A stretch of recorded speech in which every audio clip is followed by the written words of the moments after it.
Hello guys! For today's video is, nagpe-prepare na ako ng aking food. So ayan, we're preparing our bread, and then my biscuits, drinks.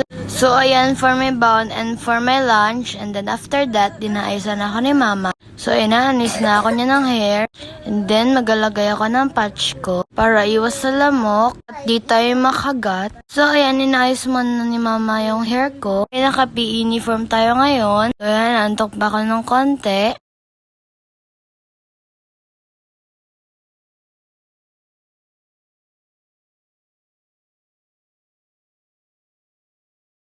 So ayan, fast forward, tinalian na ako ni mama. So ayan, tapos na ako talian.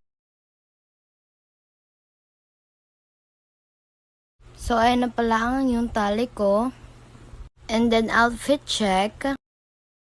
So ayan, maglalagay na ako ng patch. Ayan yung patch na sinasabi ko kanina.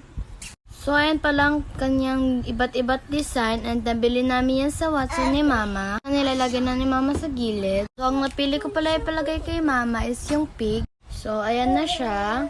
So ayan na, nakadikit na siya. So ayan, pahalis na kami niyan. We're going to school na. So yun lang guys. Thank you for watching. I hope you like my video. Bye bye. See you next time. So yan, paalis na kami. Muntik ko na makalimutan yung badminton ko. Kasi paalis na kami yan. PE namin. Bye. See you next time.